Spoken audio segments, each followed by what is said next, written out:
Good evening, Speed Gaming, and welcome to another fantastic presentation of the Speed Gaming Live 2020 Final Fantasy Randomizer Qualifiers. This is our 9th of the 10 that we're going to be running, so we're right up near the end of all of these, and we hope you've been watching all of them and have been enjoying everything that you have seen. I am one of your two hosts, DarkMoonEX, joined in the booth by Danny3883, who's operating on apparently 2 hours of sleep, as we discussed in the booth ahead of time.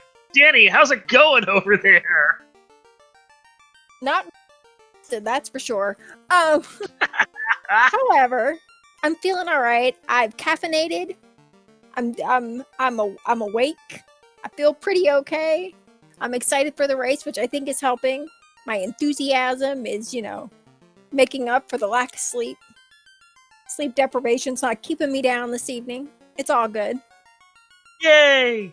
Well, it's going to be a fun one today. I am looking forward to, what's going to be happening on screen as we do yet another of these fantastic qualifier races, but also commentating with you. I happen to enjoy sitting in the booth with you and just, cracking wise for a couple hours while we kind of pay attention to the game.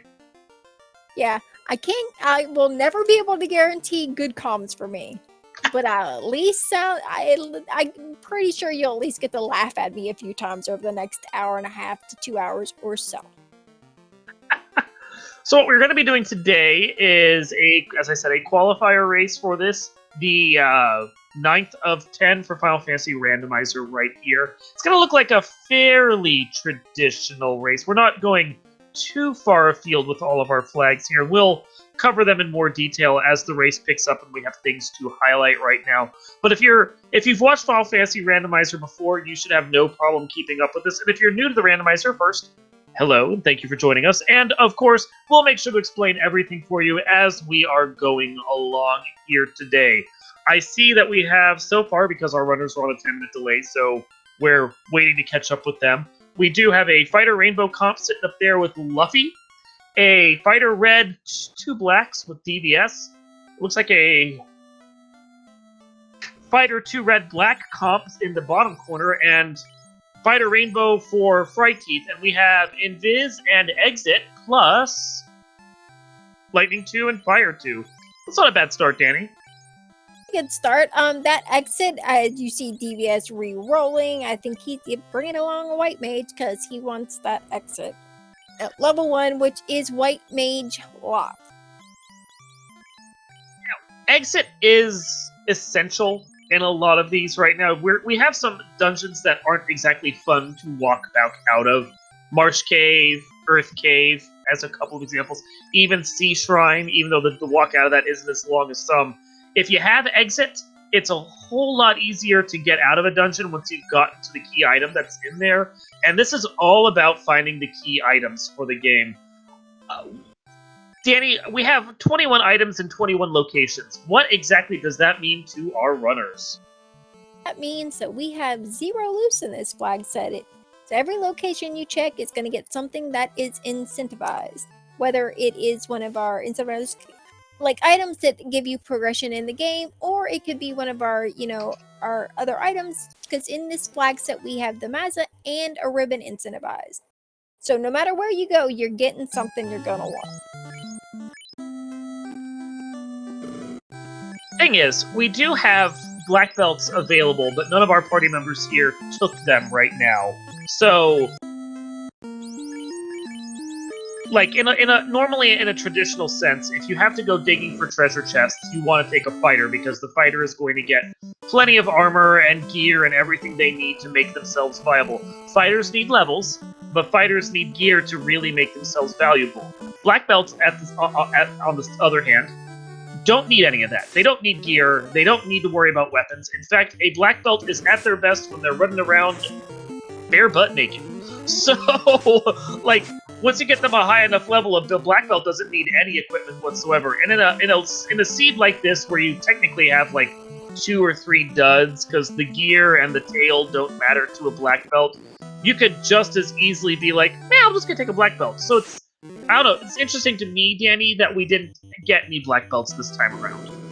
Yeah, just quick making note that the king gave us a canal and Sarah gave us a TNT, so we now have the world's a little more open to us once we found our boat. And we now have another turn-in we can do once we make our way to Dwarf Cave, which it looks like everybody is going to be, or at least the ones that we've seen, are headed to Provoca instead, which is probably the play I would make. But I do agree. Oh, there we go. We got DVS heading through Dwarf Cave to see what that TNT is. But yeah, I agree. Like on these flags, like with a black belt, when you have no loose, you're not really checking things, and you're not going to need gear. Is a very good option. I never take a black belt, but that's just because I'm not good at playing with black belts. And I want to get through the seed, so if I was playing, I'd still take a fighter, especially with the guaranteed Mazza. But for those who enjoy like black belts and are good at it, I can absolutely see why they would take one. Yeah, the experience that we have, which is 2.5 times plus a bonus on top, and 5% per key item, is kind of in that gray area where you're looking at it going, maybe I take a black belt, because black belts need experience, and the higher you get up with the experience, the longer it takes to grind them. So it's like, is the math worth it versus going for the chests that might have the gear? And if the right chests at the right time provide the gear, as we get the canoe from the pirates, then it's that situation where you're sitting there going, I should have just taken a fighter because the black belt's going to take too long to grind up. A fighter can go to 24 and be super viable. A black belt kind of needs to go to 32, maybe 42, depending upon how bad the final dungeon can be. So you gotta balance there. The other thing that is kind of, maybe holding back the black belt choice this time around is the fact that we don't have our special shuffled spike tiles. There's A-side and B-side tiles, which is really getting deep into the ephemera of this game. But there are certain tiles that are much better to find if they're shuffled in, like 3 eyes, which are worth a ton of experience. We don't have those. The tiles actually aren't shuffled at all, so you go to the Ice Cave, you're going to find an eye. You go to Volcano, you're going to find those 2 Agama tiles. It's that situation where you can get good grinds, but is it worth the time invested? I noticed, by the way, that we have Fire 3, Lightning 3, Temper, and Fade here in Level 2. Level 2 is darn well stacked. We also had Ruse and Lock 2, I believe it was. Yeah, great spells all around. If I was playing the seed, I'd be happy with it. I'm sorry, what? I normally, because I've played these, I'm not in the tournament itself, but I have played these flags for funsies. Like you were talking about levels, I've done these flags as low as like 21, 22 and been okay. But I also normally take a fighter double red black party, which we saw a couple people had, and reset out of and got that white mage for exit. I'm kind of stubborn, just a little bit. I wouldn't have reset, I would have just done without the exit. And I would have been okay with that once I got to level 2. It's all, Fade at level 2. Yeah, no, I mean, Fade's great. Fade you're not going to complain about. Lock and Temper you're not going to complain about. I mean, I'd probably take that Fire 3 while I'm there, just to have a sweeper. Yep. But yeah, the magic of this is fantastic. I think whatever comp of wizards you took for this, you're doing great. So, nothing about the seed so far is really bothering me. I think whatever party choice you took, the game is kind of supporting you right now. Yeah, we've got everybody in a few different route divergence. We've got DBS or Popgrind, who went and checked what the TNT turn-in was earlier, saw that it was the bottle, and immediately reset out back to Canaria so you can go to Provoca, because he knows you can't, the bottle you will probably eventually need, but it's just not doing you any good now. Which we did just see Fryteeth make that check. We have Elastoid who got his canoe from Vicky, has taken to the river system. Is head south. And it looks like he just got a fight, but it looks like Luffy's, is headed to do his TNT tournament, and he'll have his bottle shortly soon, too. This is interesting, and I want to point it out. DVS is doing the rare and elusive Pop Grind. Yes, now, they're finding some interesting encounters here. Things like, wyverns don't normally appear in that area, and that's because the rarity of the tile or the areas has been shuffled, so you're going to see formations you don't normally see, but it's like I think that's the encounter 8 that we didn't traditionally get right there. So the wyverns are going to show up a little more often, so that's why we're seeing them. It was an RNG fix that we had a couple or 3 months back, I want to say, where the Encounter 8 enemies actually started showing up again. Because for a while there, they were glitched and just didn't show. So if you're doing a pop grind, you're going to see some wyverns now. I don't know if that's necessarily a good thing. I remember watching a few different streams after that got fixed, and like people were finding things like Zarias and like Temple of Fiends Revisited, and like things that you hadn't normally seen like in places before. And everybody was like excited little kids on Christmas just finding things in new places. It was kind of funny. Yeah. What the heck is this enemy doing here? I've never seen this. Yeah, I remember saying that. Right, I missed what was at the level 3 shop. Did you check it, Danny? I may have missed it as well. But we do have Life 2 at level 4, which is Red Mage learnable also. In slot 1, with Harm 4 in slot 3, which if you got a White Mage, you're probably going to get. We got the tail from Marsh. We got the ship from Crescent.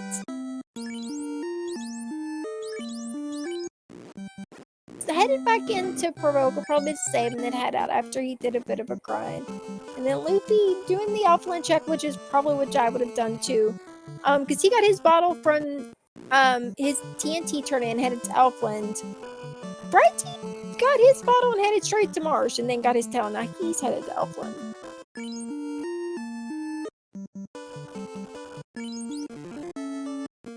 Tail is one of those items I like to have when I have a party like this, so I know I can class change them at some point. I don't necessarily like finding it this early when I don't have a floater in sight yet. Now, that could change the second we go to Ice Cave or somewhere else and suddenly find the floater, and maybe I'm like, yeah, class change, do it immediately. But right now I'm sitting there going, can I get that tail just a little later? Yeah. Yeah. It's okay. At White level 3, we had Life in slot 1. Nice. So, Red Mages, and that's good because your fighter, once you do class change, will be able to learn Life at level 3 too. Yeah, Knight gets it there. Life 2 at level 4 in the first slot, making that Red Mage learnable, I do believe, as well as Brack sitting over there at the Black Magic shop. I mean, you got everything you need right now to take out Tiamat and Kraken 1. I'm not going to complain about that. Yeah, for those, I mean, everybody now has the White Mage, but yeah, the Life and Life 2 were both Red Mage learnable. They were both in slot 1 at level 3. And 3 and 4. That is, knowing the instant death spells and what can take out some of the fiends is one of those time-saving things that we no longer take for granted at this point. We love having those spells, and knowing that Brack has a 25%-ish chance to kill Kraken 1 and Tiamat 1 makes that spell a must-buy for me every time I grab it. It wasn't a spell I used to get in the vanilla game, but I love having it now. Yeah, if I have, like, if the money for it, or whenever I find it, unless it's, like, level 8 and I no longer need it, like, I absolutely always buy it. It has maybe occasionally led me to do some really dumb sea dives at levels I had no business being there. We call those dang strats. Sometimes it works out fine. Yeah. I've been there. Right. I've done the same thing. Follow Dang Wu's lead, because Dang Wu is part of our community, and he loves to do the instant death strats. And he makes them work, like, amazingly, flawlessly sometimes. It is nice to have those, but I have gone into Sea Shrine on a level 9 party and been like, I got Brack, I can take out Kraken. I've paid for those. Same. You got Brack, you feel invincible. Right? Especially with my party. There's a good chance I got 3 Brack casters. Like, we're going in.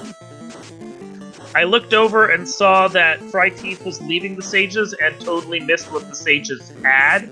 I'm hoping our tracker caught it. Huh? They have the ship. Oh, well, that's handy to have. Yeah. So over here at Elfland, Fry Teeth obviously knowing how to get the ship when they don't have when it shows up at an unusual spot. Yeah, Elastoid was in, after he left Baroka, he went straight to Elfland. He took his canoe, hopped in the river system, went to Crescent, got his ship, and then he went back up to Ice Cave. DVS somewhat followed the same path after his pop grind, went, saved in Provoca, and then hopped, followed the river system itself, but went straight to Ice Cave instead of Crescent. So he and Elastoid are both in ice, but Elastoid has his ship, and DBS is still yet to get it. Chat reporting that we got Invis 2 over at level 6, which is nice to see. That's going to be handy for our Topher dive when we eventually get to that final dungeon. DVS is going on a nice eye-killing spree right now, poking them in their little ball over and over again to get that luscious experience they're dropping, and also getting the rod while he's here.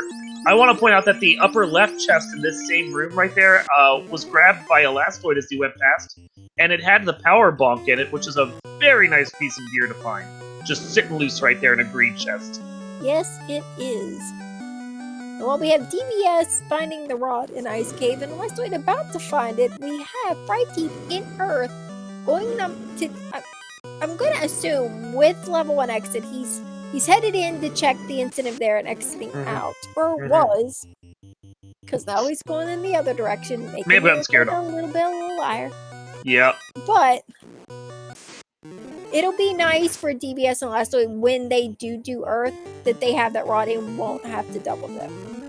I will fully admit I am a never Marsh kind of player, and I kind of lump Earth Cave in there as well because they both have packs of a lot of different types of enemies that can roll a lot of different skills, and are dungeons that can get pretty darn nasty. So I don't like going into those dungeons unless I absolutely have to.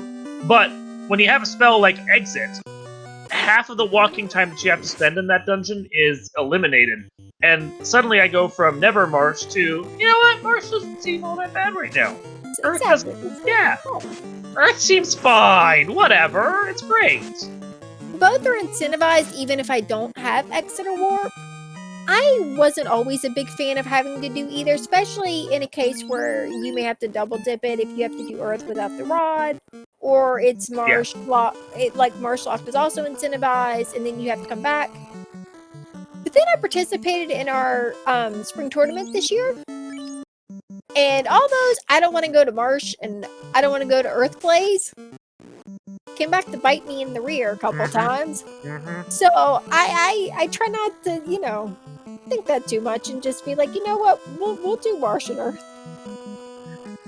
Well, it's something I'm noticing with, I think Spring Tournament showcased it, but I think it's something also to do with just the way the randomizer is programmed at this point, and maybe the flags that we've been choosing as well, and how items are distributed. But it feels like the meta right now indicates if you have Marsh and you have Earth as key item locations, you're gonna have to go and dip them before you want to.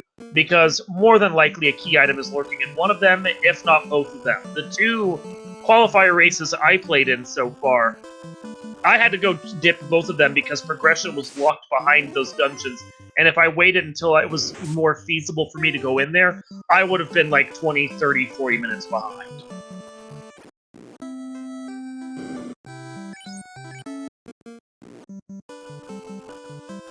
Chat bringing up Blaze Arachnids, yeah. And if you ever want to watch a seed with those, boy, I can send you a YouTube. Wasn't there a duck seed? Oh, yeah, we both ran it. Yep. I still Flashbacks. Every time I see an arachnid, if I've got something that'll kill it, I kill it. I don't even care if it's got anything, it's gotta go. You and me both. I see those spiders show up, I'm sitting there going, you might have Blaze, I am killing you right now. No. Yeah, we're not gonna wait to see what you have. We'll learn. That's what Dark Moon and I learned when we were participated in the Duck Derby. I'm not sure that set of races taught us anything else, but it taught us to fear and respect spiders. It sure did.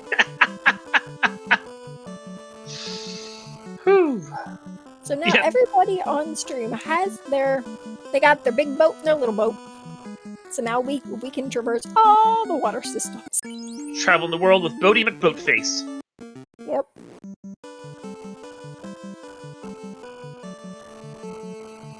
That we have a little bit, like everybody was on the one side of the screen that was doing one thing, is now kind of flipped. Yeah. Traded places. Yeah, so we don't exactly have a ton to talk about at this particular juncture. We're all waiting for the people to go and do something else interesting. with the canoe available to them, they can go and do, as they're doing right now, the Earth play. They can actually go finish Earth if they really wanted to, because, you know, Lich is just sitting there and they got the rod. They can also go and sail their happy butts over to Ordeals, because with the canoe, that area is open to them. Not a whole heck of a lot else they can do until they find the next bit of progression, though. Chat noting, and we saw that the loot was in Earth, so is something we're gonna need to finish the game. Is not something we need right now. So that double dip Earth goes just a little bad. Fryteeth remembering the one other dungeon I completely forgot about, which was Waterfall, sitting here at the on-rack location. And while they're still looking for a key item at the shops, they can check the Oasis as well as on-rack. And our vendor item is not there, but we can also check here, at on-rack and see if it's there, because we haven't yet. So if it's not here, it's in Gaia. Oh! There we go. Oh, wow, well, perfectly placed. See, it's very conveniently located. However, that price is a little rough. It's a little rough. You'll do that probably after you've done a bit of a grind or something right now, but as long as you know, waterfall and hope there's a lot of gold in one of those chests. A lot of gold, or just go grind on some mummies for a bit or something. You got Fade. You'll be fine. It's fine. It's fine. But yeah, it's fine. It's fine. Fade and Fire 3. You aren't hurting. These mummies will go down like they're nothing. It's fine. But no, that Oxyel is kind of nice. The thing that worries me about seeing it, which is fantastic to have it right before the dungeon you need it for, is that the game now expects you to have it. So if you don't buy it here, you're probably leaving whatever key item is in C on the table. So now you actually have to worry about getting that money so you can go and do C Shrine and get at least the key item out of there. Because if you don't, and it's like the floater, for example... If I've left the Inner Sea and I have the canoe, more often than not, I won't do ice first. Like, if I've got the canoe, I've got my boat, I've got my canal, I'm headed out and I'm doing Ordeals, and then I'll head over to check the vendors, and I will do Waterfall, because I don't typically like doing Waterfall and stuff without the Oxyel, but I will do Ordeals first. So in this case, I may have got lucky and had a good chunk of Ordeals money that would have got me that Oxyel. However, if I'd went here first and saw how much it was, I'd definitely, I'd do the play Fryteeth's doing. I'd head to Waterfall, hope for a lot of money, take a bunch of fights if I could on the way through to earn, get some money. And then if I was close enough to where I thought I could take some fights and get it outside of on-rack, I would stop from having to come back. However, if I was still really far from the amount of money I needed, I would very sadly probably leave if I had something else to do and come back, but I wouldn't be happy about it. I've learned, having played these flags more recently, because I used to be the kind of person that would ignore where the meta was trying to get me to go, and I'd be like, no, I'm going to take a gamble, and I'm going to go do, Ice Cave, and then top floor Volcano, and get some stuff, and just be ready to go, because there's good gear and things down there. I've learned that, especially with the way these flags work, you want to go to Earth, you want to go to Marsh, especially when you've got exit for both of those, and then you want to, if you've got the canoe, which we did almost immediately from our happy French pirate DK, you go to Ordeals, and then you go to the Waterfall area, and see if you can bang out both Waterfall and Sea Shrine. Fryteeth did this in the opposite direction, which is fine. It may not bite them in any way, they may actually... Ooh, trance mummies. Okay, that might bite them. Yeah. Yeah, ew. Mummies are being real unkind. Ew. Everyone get out your glow sticks, it's a trance party! Right? Anyway. We're having ourselves a little rave in the waterfall. Heck yeah, Waterfall Rave, that's the perfect place for it. No, but if you go into Ordeals first, you're gonna get the key item out of there, you don't have to worry about buying anything, it's just the dungeon. Sure, you don't have warp, but you weren't gonna get warp at this point anyway, oh darn. And there's so many chests that are just along the path that you get the money. And it may just have been, when we get over there, we find enough treasure over there that we could have just bought the Oxyel outright and not stressed about it. what we did see before, unfortunately, Fright Teeth White there in Waterfall, the robot did have the slab, which is another item, we can't really do much with now. But there was also a Thor hammer and a ribbon. The Thor hammer is kind of like an okay item. Like, it's okay. not bad to have. That ribbon is real nice. Normally, I'd keep the Thor hammer just for Sea Shrine, because there's plenty of enemies in there that can be annihilated by it. But it's feeling like vendor trash to me right now. Unfortunately, though, there's nowhere over there you can sell it. I know, right? Right? You don't want to double dip that area, but if you're going to sell the Thor hammer, you kind of have to double dip that area. That's the game just poking you. It'll be like, aha! It's like, I've got something I can totally just toss, put at a vendor for some money. Oh, wait. Oh, if only. Not unless I go on a boat trip first. As I said, ha-ha!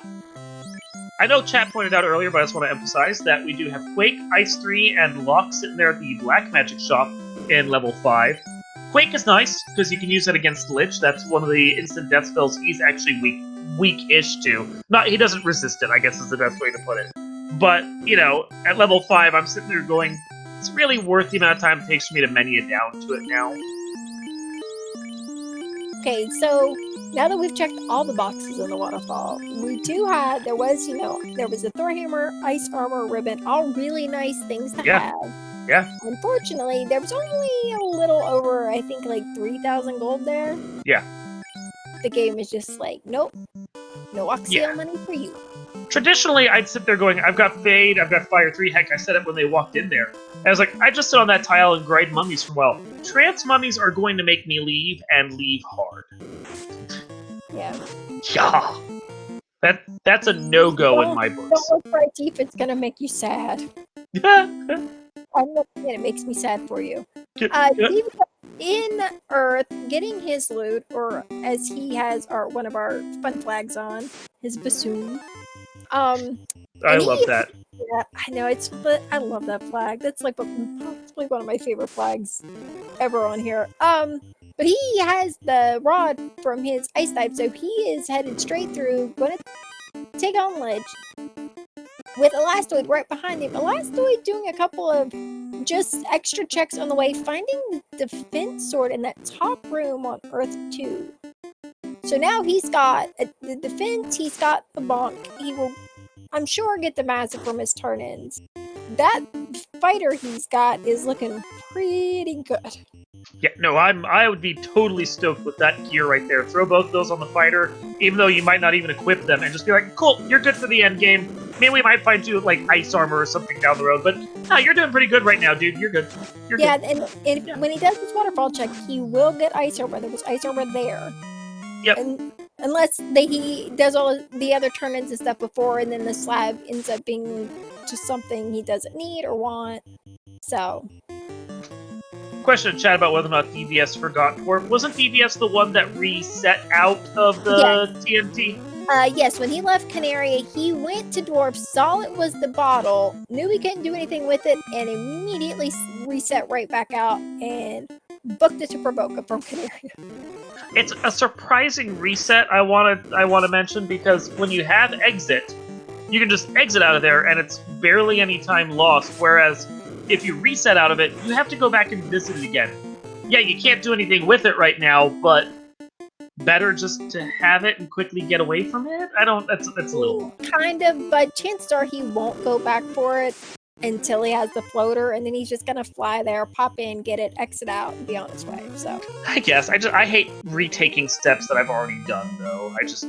But hey, DVS did just kill the puff of powder and bones that is Lich, and he's already gone, leaving only the fresh scent of thyme. Lighting our first orb around the 25 something minute mark. Yeah, ish. I'm so good at this. Heck yeah. So for those that are curious what we were doing, we were talking about with that bassoon right there. That is one of our fun percent flags. Just a fun and enjoyable little thing that the devs added in recently, thanks to Wild Ham on our dev team for that one. It swaps out Princess Sarah's loot for a random instrument, and you see right there we have bassoon.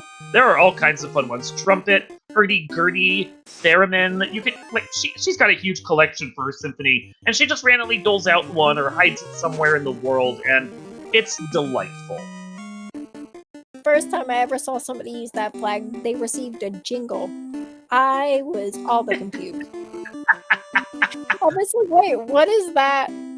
Is that like a thing there? I was like, oh, it's loot. I'm like, oh, okay, well that makes sense. But I just remember staring at the screen and I was like, wait, what?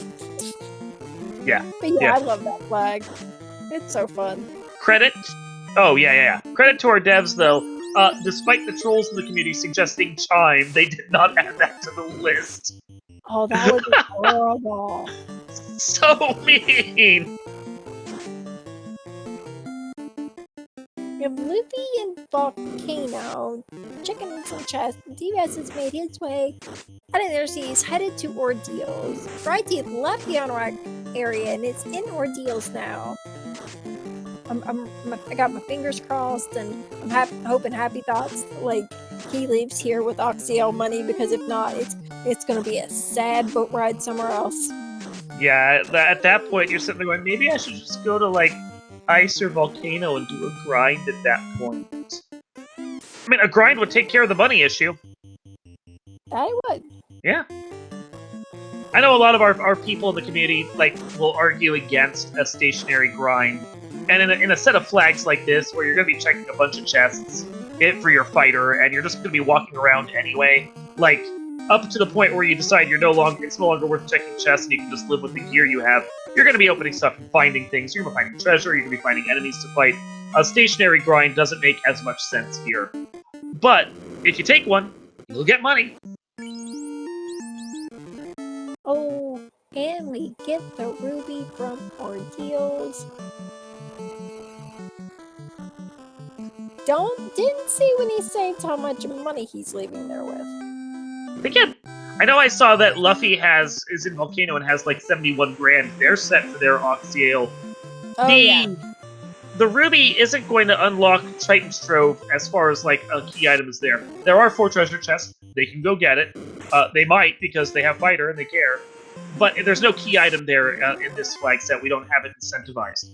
But because they don't have floater yet, it does also open up Sarda. And the number of times I have seen Sarda sitting on that floater. Yeah. Like, you're so easy to get to when I have the airship. But no, you got the keys to the airship sitting in your pocket, dude. I swear this game, it loves us. It's a special way. Yeah, the game is a troll, but it's fun. Also, Chad pointing out that apparently one of our runners found the Swiss Army vendor trash. Since none of them have a thief, that katana they found is useless. Hey, may as well sell it. I'll say, it's not useless. That is proper Oxiel fund money. No, vendor trash. So great. It might not get us all the way there, but it'll help. Now, if the devs ever put in a way for, like, one of the classes to throw a sword, they can start throwing... Hey, look at that! What were we just talking about? Exactly what Fried Teeth was lucky enough to find. Sarda with the floater. Thanks, Sarda. I know some people call the ruby sitting at Sarda the Sarda special, but I kind of feel like floater at Sarda is the true Sarda special. A little bit. TVS getting his ruby from Ordeals. He went here before checking the Outer continent. And if I was him and went there first, I would be leaving there even with the ruby and checking, you know, over to check and see what the vendor, see if the vendor is maybe like Caravan or Onrak, because he doesn't know it's Onrak yet. Doing Waterfall, and then having the money, getting the Oxiel, and then doing C at probably a low level with all my Bracken hopes and prayers. So, like, that Oxiel, not having the money for that, might have been, like, a blessing for Fried Teeth, because he didn't do C. He didn't have to worry about all that. He got his ruby, and he is going to be our first runner in the air. Off and running. Now, something to point out with DVS is the fact that he's been sitting here grinding on these zombie Ds.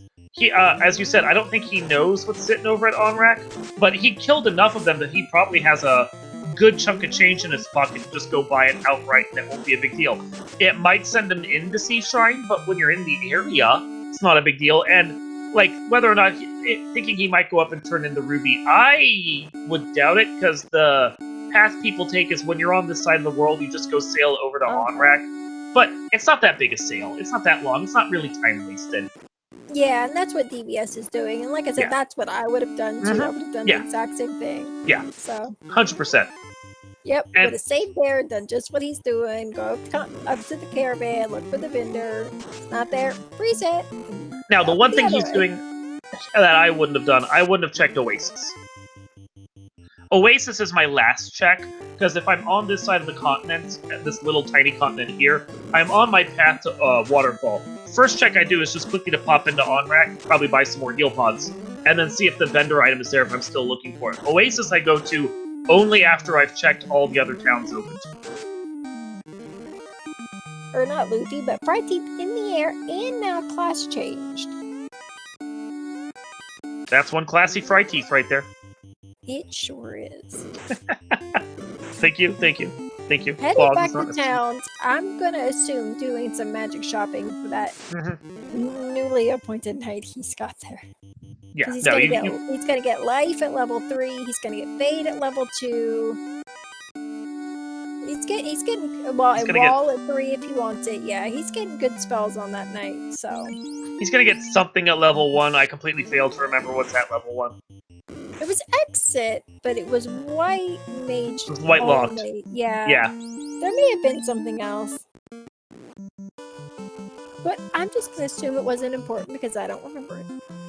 The amount of time saved by just resetting your game, bringing in a white mage when you didn't have one before, and using exit to get out of dungeons cannot be underestimated. Like, that was a power move there from any of our players that did that.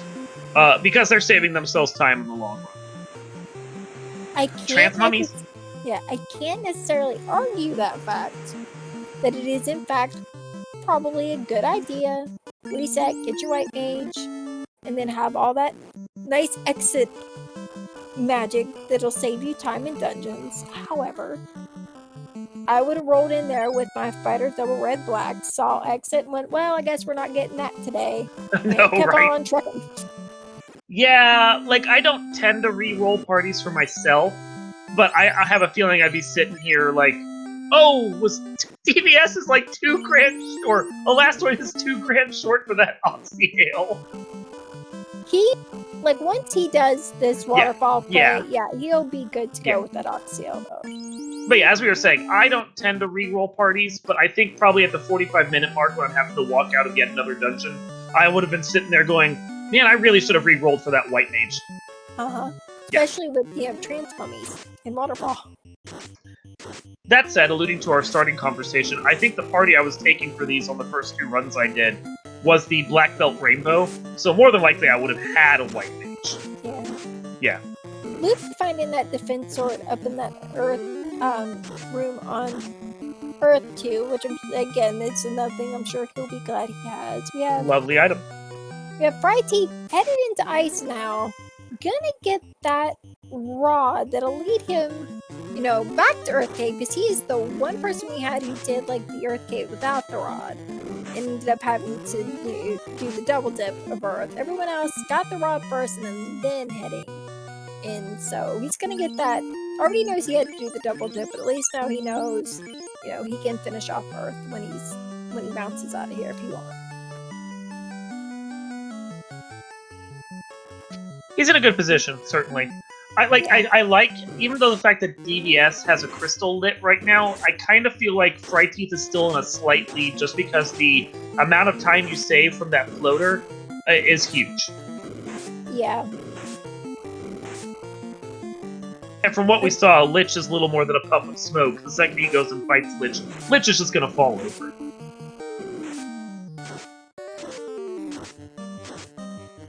And given that, he's doing things that our other runners have already done, and now they're doing things that he had done, I can't see there's necessarily much of a lead, and if there is, it's just a slight because he has the floater, so he's gonna get around quicker, and he's definitely saving the time that everyone else, isn't because they're not in the air. But it's still very close. Oh, after trance, the mummies come out with heat, and everyone does need to get their glow sticks out because the Blastoid is stuck in the middle of a very bad trance party right now. I mean, I'm not gonna attempt to sing or beatbox or whatever it is you do rave music on SG. However, I hear it in my head. Yep. I have the strong bad techno song stuck in my head right now. Yeah. Yep. So good.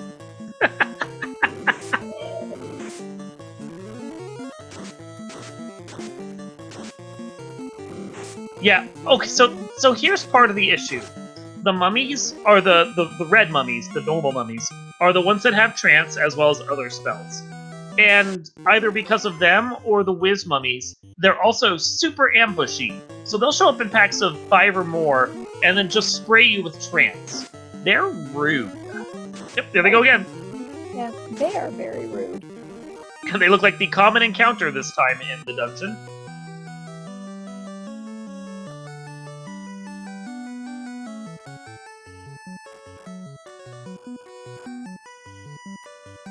I feel like I just tell everybody, afterwards, I swear, I thought happy thoughts when I rolled this. What the mummies have is not on me. Yeah. It was not done on purpose or out of malice. I promise. And you gotta love that improved turn order where the Whiz Mummy gets to go first 3 times in a row. Just thanks, Whiz Mummy. It just wants to be friends, but it just doesn't know how, and it's bad at it. That's all. And we only got the slab out of here, right? Yes. The second I get that slab, I'm gonna sit there going, wow, I'm really glad I wasted all this time getting in here. Kind of makes you hope that it turns into something they actually really need, which Bright Teeth is about to show us what that slab turning is. So I was about to mention that. Here's hoping it's something they need to make this awful waterfall worth it. Now, I'm not gonna harp on Flight Teeth here. I just want to point something out. They walked from their airship past the lake without actually crossing into the lake at all. Something that you can help to speed up your game just by allowing you to skip a couple extra possible encounters is the fact that when you walk onto and walk off of a river tile, and that lake there counts as river tile, you don't increment the step count, and the game has a very rigid step count. We randomize it each time for these seeds, but it's still rigid. So if you want to avoid having problems with the step count and maybe skip a possible encounter you'd get right by the location you're trying to get to, you want to step on and off the river tile. So, sometimes we all forget, but that's something to practice. Oh god! No, Luffy, no! This is why we hate arachnids. Oh. Oh god! I'm having trouble watching it. I'm watching it with my face slightly, my eyes squinted, my face went through half an eye with the other one closed. It's bad. And you could see that long staring moment he had as he looks at the game going, really? You ambushed me with poison spiders? Really? Yeah. Right by the lich exit too. Like he was right there. That's a big middle finger from the game there. Thanks, game. That feels real bad. Yeah. Especially when he did a lot of checking and found some things, and he found the defense. I know I saw him pick up the mage staff on floor 4, so he picked up a few things that I'll probably want to go back and get. I don't know what else he checked here or found here, although I do see him checking chests, so I'm assuming something. But I'm not sure he checked this floor.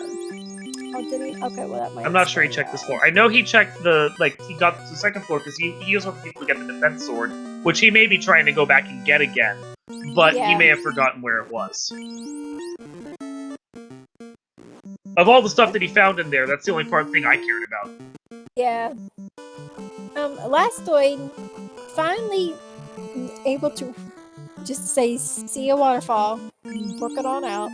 Got his slab, and you know the things that were there, his ribbon and the other things he picked up at a waterfall. Headed in. Has that Oxio money. The first of our runners to have it and pick it up, and is headed into Sea Shrine. Of course, the slab is actually required because, as we saw when he went to the Thane, even though we didn't comment on it at the time, as we were lamenting other things going on stream, the slab becomes the cube. Yeah. So you need that to finish the game. I mean, I still feel bad that they suffered through Waterfall so much, but it's one of those things where if you had just gotten... I mean, in these flag sets, you're gonna, if it wasn't a key item you need for like progression in the game, it would have been a ribbon or a Mazda, so either way, you still would have gotten something good at it. But it being something you absolutely have to have for the rest of the game makes it hurt just a little less that like you went through so much to get it. Yeah, so far everything in here that we've seen is basically essential.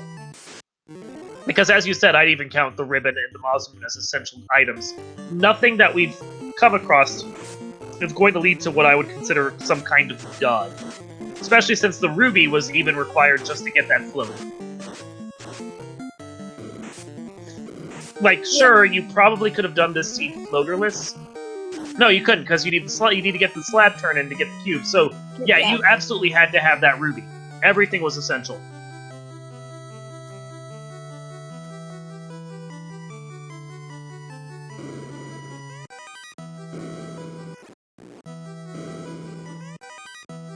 Saving, and DPS only has about 300 gold. I was gonna say, so I'm assuming, like I said, he bought it.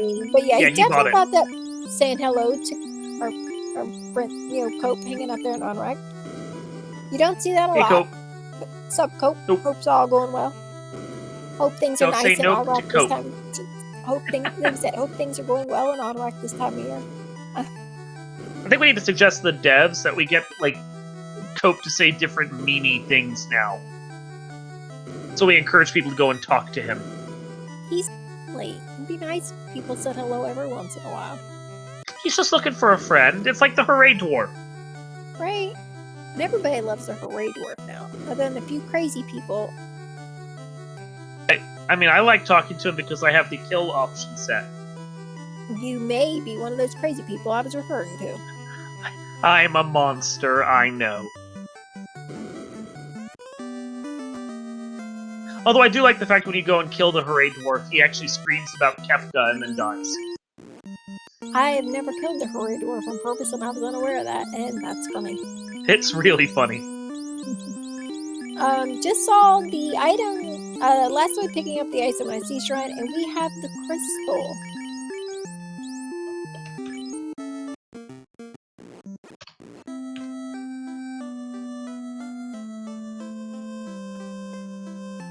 So, Fry's even lighting his earth orb. Last I just picked up his crystal. DBS about to get his crystal. Oh, Luffy on his way, trying again to light his earth orb. Oh, thank goodness. At least wasn't ambushed. That ambush, it does look like they're very ambushy, so that ambush was just really bad Final Fantasy luck right there. Yeah.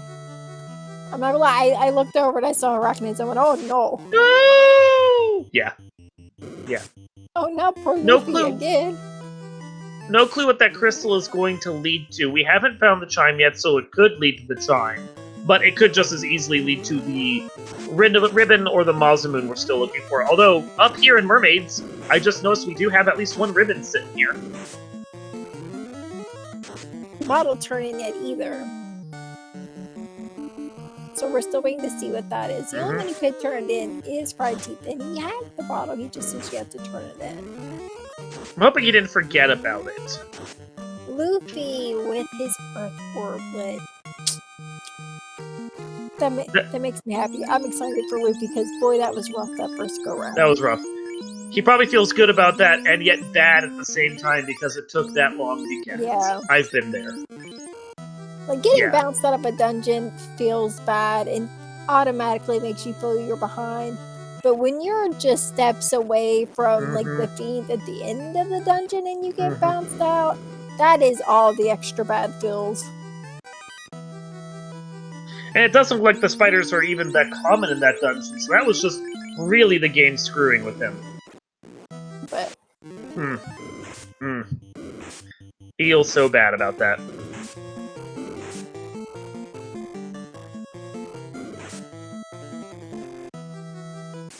Wait, on the Sharknado floor, making his way to Kraken, DBS right behind, and Fried Teeth on his way. I'm going to assume Mermaid's floor first to check the incentive. And now that I've said that, you might just prove me wrong. And that's fine, because I'm used to being wrong when I do comps. More often than not, I'll say, this is what should happen, and then they'll go and do the opposite path. I've seen it plenty. I try not to say too many things like that, because I'm always doing commentary on runners who are way better than I am. I mean, they do it even in the Duck Derby when the runners aren't always as good as me, and still, they still big brain plays and manage to do things that I wouldn't have done and somehow do better scores than I do. So maybe they are better than me.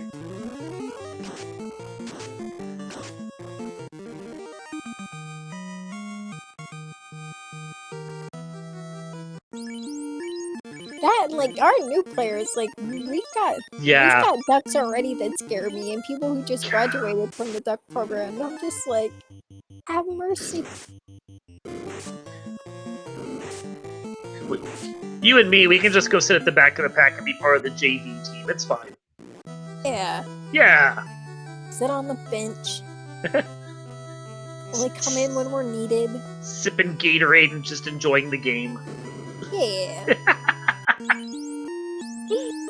Alright, well, we have all 4 runners for, I think, since the very first, like, part of the race, in the first few minutes, for the first time, we have all 4 runners in the same place.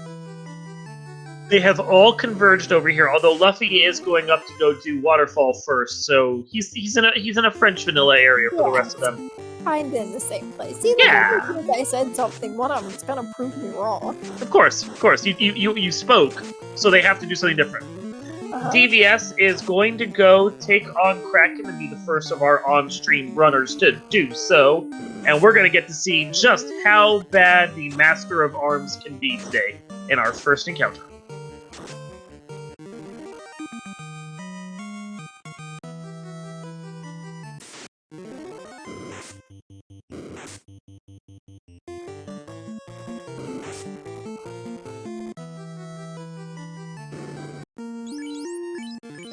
So here we go, DVS is in here getting himself buffed up, and the Blastoid is quickly right behind.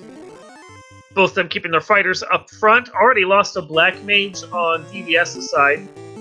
Blaze is going to do a fair bit of chip damage there.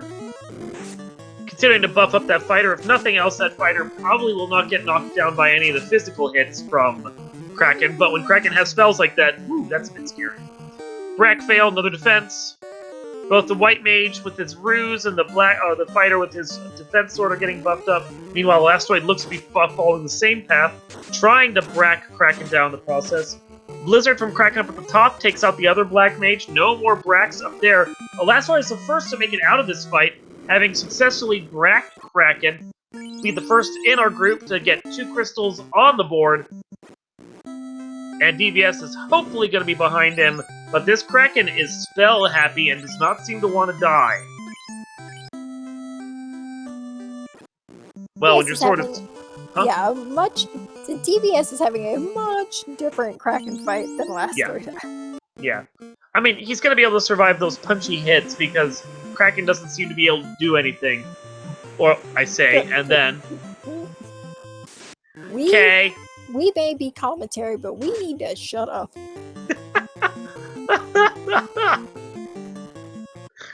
Yeah, so that was my bad. I mean, let's be honest, the fighter really isn't doing much right now. 2 hits for 2 damage before he died. Gonna make that Zeus Gauntlet do work. And Fried Teeth. His white mage not making it through the fight at all. However, He's got a class changed fighter, and who cares? Because like, yeah, yeah. he did, and then he had his black mage did real well with the Brack, so got through, got his on an orb finding cure for level 7. Which Oh no! DVS got bounced. Commentator curse at its worst. I'm sorry, DVS.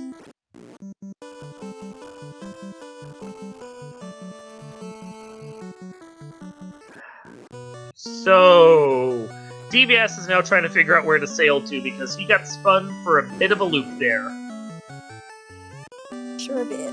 Kraken rang his bell and rang it hard. Yeah, he's doing the quick sneaky way to pop into Matoya's. I'm gonna check that crystal. I'd say, yeah. Well, last we did, he said, and well, there we go. Fried Teeth beating DVS to Matoya because he's airborne, and showing us that Matoya has the crystal. Matoya can't have the crystal because Matoya gets the crystal. Or not the crystal, the chime. Thank you! Wow. That's helpful. Why do you people keep telling me to do this? It's fine, I've done that before. Hopefully that doesn't send DVS to Sky Palace, because he'll have to sail up there, and then he'll go there looking for the key item that's incentivized there. But that is not going to be the path to the floater, which he really needs to pick up his speed right now. Well, DVS doesn't have the cube, so yeah, well, true. Yeah. So, I mean, he could go there, but it wouldn't do him any good unless he's just looking for, gear, levels. I'd say shiny things. I think he can put on people and levels, but yeah, with the cube, it being in Lefane, yeah, he has to have the floater to get the cube to finish off that area, so. I always forget that. And then I get over there, I'm like, wait. Yeah, he did the, there you go. Yeah, he did the crystal turn, and now he's headed up to do that ruby turn-in. So, unfortunately, getting bounced out of sea feels real bad, because he will have to go back and do that. But at least he will be in the air shortly.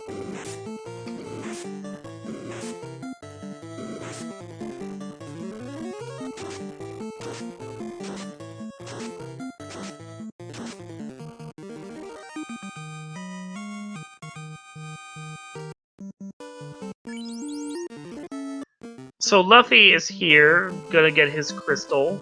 Already, I think, has, because they're walking back out now. So... And our tracker's marking off that they actually have 2 crystals lit already. Yeah, he got his fire orb when he was in Volcano. Completely forgot about that. But hey, that actually does help to put him at parity with the other 2 right now. Confused as to why he's walking out when he's got exit. I've done that. So he's probably pulling a Danny and is completely forgot he has exit. Because I totally didn't completely play an entire race once and completely forgot I had warp. And it was for an entrance shuffle, and I was just walking out everywhere. And then realized I remember I was going into Topher. Oh, wait, I had that. I'm an idiot. DVS getting his floater, and I do remember Luffy being in Volcano and walking down to the carry floor. I think they got that crystal while they were there. But we can, of course, check the menu the next time he opens it. I missed what Astos gave for the crown because he talks way too much.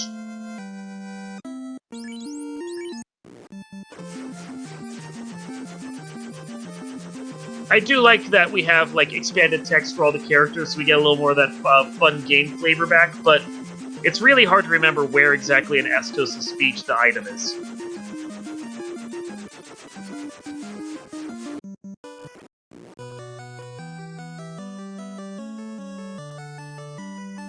Last Tide going down, going to be the second of our on-screen runners to class change since he got that floater and is in the air. And Luffy is making his way over to that particularly nasty Kraken, all things considered.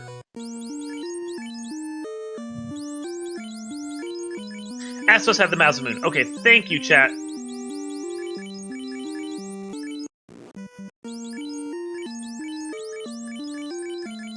Chat on top of it because we're not always good at our jobs. And we appreciate it. I'm usually genuinely not good at my job, so. I'm never good at this, which is why I always apologize for doing it. Just pair the two of us up together and something will happen, I'm sure. Like I said when this started, I can't promise it'll be good, but I hopefully can at least make you, if nothing else, laugh at us.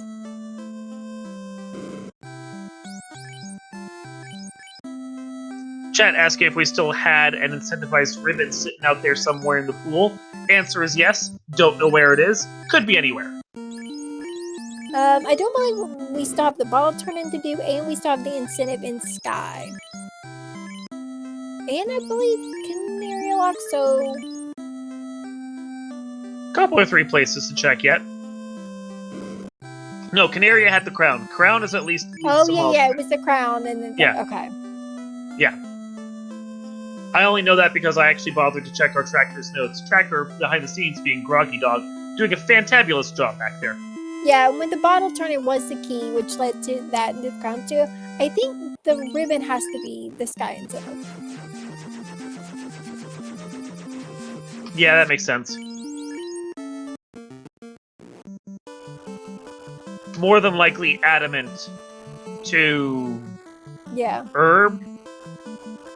To ribbon? See, that checks out. Yeah, something at least similar, because we have not seen those items. Yeah.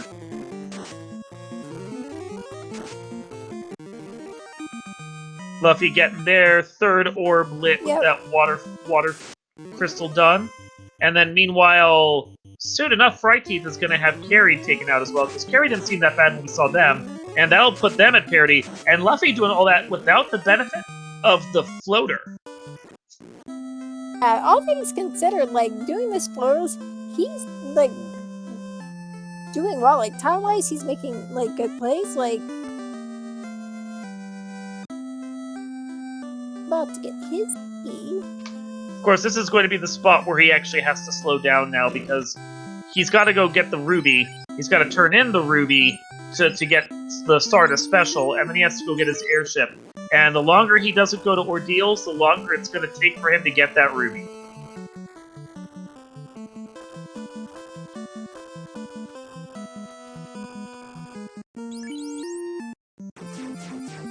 Although from the looks of it, Luffy is at least heading over to ordeals. Yeah. But this will put him about 5 minutes back on Fryteeth, all things considered. Or... Luffy? No, North. North, Luffy. I think we're headed to do a crystal tour. We're headed to Matoya, yeah. Yeah. Which I mean, it's going to give him the chime he needs, but... Well, then, which then should send him back up, hopefully, to get his ruby, and then... Yeah. He'll be headed towards the floater. But still. A little bad, though. Still, yeah. And Elastoid, having taken care of many of his chores, is now heading off towards the Sea Palace, second of our people, sorry, to get in there. He'll be following Fryteeth, because I just realized that they're in there as well, and the two of them will be vying to get the air orb lit, although this will still put Elastoid about one orb down on Fryteeth. Probably, all things considered, gonna get, time-wise, parity with Luffy once they've done their chores. Probably.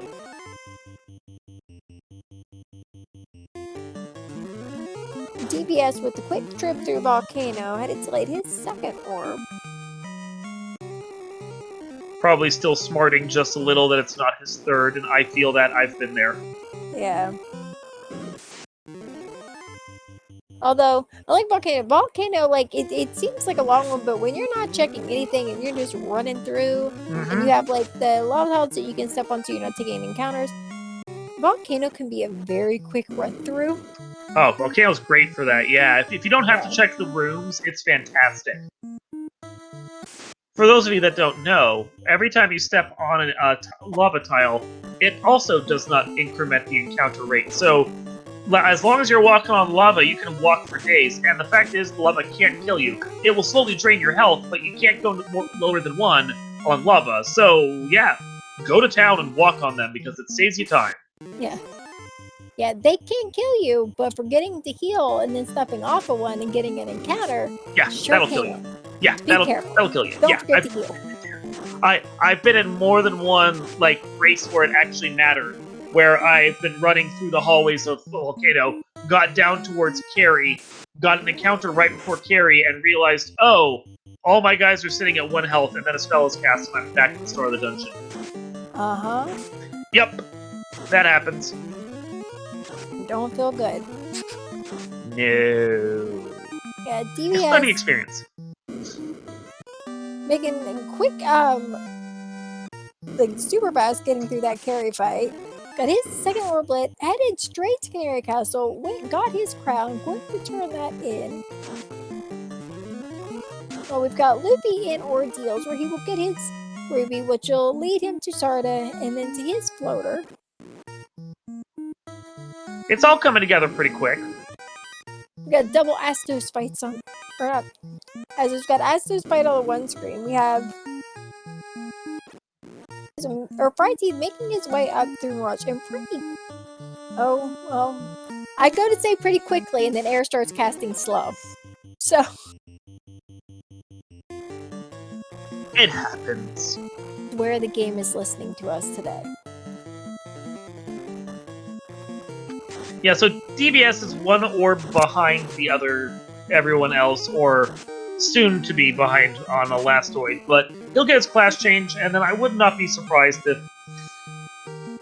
he decides to go back and get some Ginsu revenge against Kraken after that. He's got his Masa now with his defense and all those things. Even if you can't get the Braxop or whatever else, he will have a much easier Kraken fight the second time around.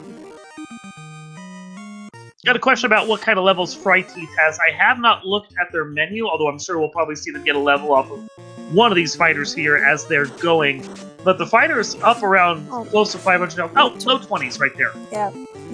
It looks like I knew they were low 20s. He just hit 21 on a couple of his party members there. Yeah. So he's a couple levels behind Elastoid, but this is his last orb, and I mean, for the scaling we're talking about, I would not be surprised if he just tries to do a Topher dive right now. Yeah, and like I said, with Mazda defense, bonk, and life on that night, that's going to make me much more willing to try Topher at a lower level, because if everyone else dies, as long as my knight makes it through the fight, he can pick up one of those other 2 with life, and we can carry on our way. Yeah, you've got 4 warriors on the floor, all of them at around level 21-ish. You got good gear. Scaling's only up to 200, quote-unquote, only, up to 200%. It's and with what you've got, and that fighter who's got life, as you pointed out, this is a totally doable level. Maybe you want 3 or so more levels on that fighter, but you'll get some of those while you're actually fighting bosses down in the dungeon. This feels like, you're on a blistering pace. Take out Tiamat and just go. And speaking of, Elastoid has just taken out Tiamat and is now going.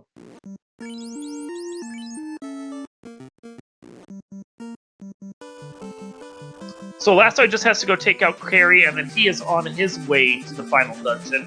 And Carrie, as we saw, is not going to be much of a challenge. That ruby he got from Ordeals to make his way through the Titans, got his floater from Sarda, and will soon be in the air. Elastoid does want that ribbon that we know is still sitting here probably on the adamant, so he's going to do that final turn in and get those taken care of. Every little bit of protection. Yeah, and at the 1 hour, 5 minute mark, we have Fryteeth lighting his 4th orb, accidentally clicking the new game option, giving me a bit of a scare, which probably gave himself a bit of a scare. I've done that myself a few times during races. I accidentally did it being restreamed once during a race, and commentary was like, "Why did you do that to us?" I'm like, "I'm sorry, I didn't mean to. If it makes you feel better, I had a mild panic attack myself every time I did it." Oh, I missed that there's also a Vorpal sitting there at Canaria. Now, the Mazamoon probably is going to be their sword of choice, but Vorpal's good if we end up with a high evade boss. Yeah, not to mention, those with a red mage, you can slap that Vorpal on your red mage and he can swing at things too. And there's our confirmation right there for our 20 of 20 checks right there. Elastoid does get the ribbon.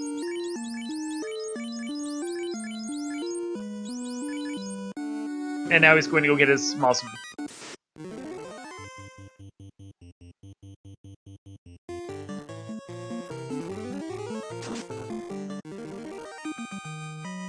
Yeah, but just that one orblet, like, he's gonna be good to go. His levels are good.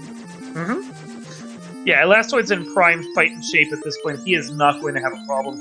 Meanwhile, Fryteeth is in Ice Cave? Fryteeth is going to go grind.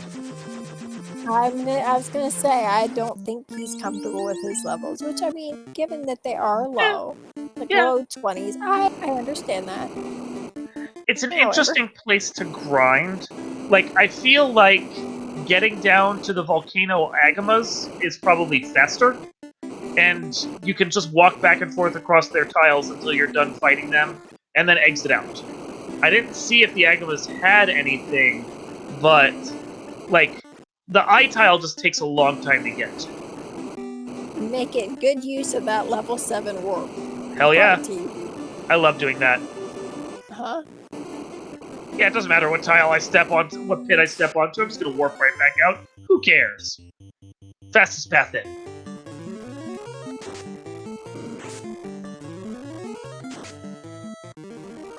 Chat wondering if Elastoid is gonna kill a few Agamas on the way down.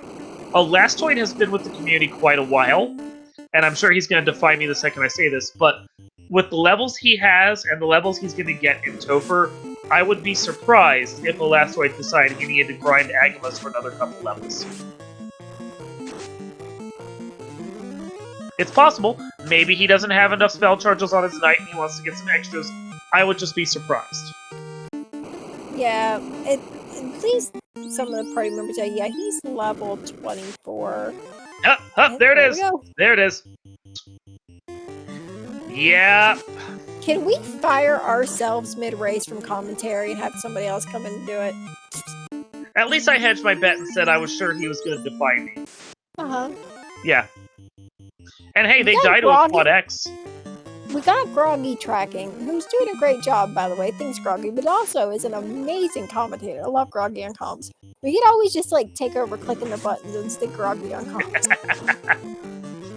We'll just go be trackers, and Groggy can finish out this race. I'm good at clicking buttons. It's when I gotta use the words. It's when I got the problems. I'm good at pushing buttons. Is that the same thing? Pushing, clicking, as far as I'm concerned, it's all the same. If there's a button and you do something to it and a thing happens, it's all the same. When a button comes along, you must push it. That's how that song goes, right? I mean, it's how it's going in my head right now. So Elastoid is about to take on Carrie. Fryteeth is continuing to grind on eyes, and I kind of feel like the lead that Fryteeth was cultivating is slipping away here. Possibly, if he doesn't stay here too much longer, he can very easily, like, he's at 25, and I think, I thought maybe we were gonna exit. Like, if he exits here soon. Wait, is okay. I mean, I'm glad that's not a spike tile that Elastoid was gonna have to refight Carrie on. Good thing it disappears. I was like, what? I saw him leave, and I'm like, oh god, oh god.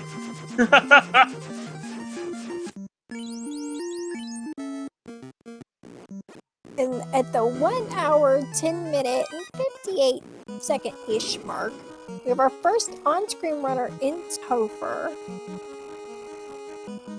Running laps. Well, he's in Topher, but it looks like he's okay with his levels either, because he is running around taking fights. So that movement Fryteeth kind of was losing on his grind. Might not be losing after all. It's interesting. Interesting that he decided to come here over Agama's when those are basically free kills right there. But, you know, it is what it is. Maybe that was just... he just wanted one more level, maybe. It's possible. Yeah, because he took it, he exited out and saved, and... Yeah, we're and headed then... in, so... Yeah. So, that's fine. That is fine. But it's... I don't think there's much DVS could have really done because of the way that Kraken spun him for he'll loop. I think he's lost some time due to that and just, you know, the way his routing is gone. But I feel like, for the most part, the hand he's dealt with really well. Luffy is doing really great, too, all things considered. He's gonna crank out a pretty good time, I think, in the end. They've lost some time to treasure checking, and they've had a good build-out of gear that I feel like they probably could have settled for already, so maybe this is just one of those learning experiences where they figure out a lower set of gear they need to be comfortable with and maybe stop checking chests so much. Luffy and DVS getting their cube from the Fane around the same time, which means they are both, there we go, headed in the same direction to get their fourth orb. And Brighty doing that turn and getting his ribbon.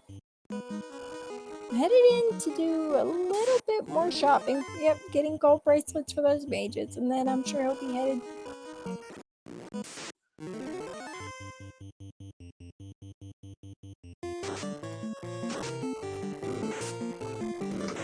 But of course, the story of the day right here is the fact now that Elastoid is on the Earth floor and is making his first dive through the feeds. Gonna see just how bad these, 4 plus Lich are gonna be. Lich is never bad. Well, Lich is almost never bad. I'm now afraid to watch the Lich fight. I know, this could be the first time we get, like, a first turn ambush triple nuke, like, Lich, but I'm not expecting it.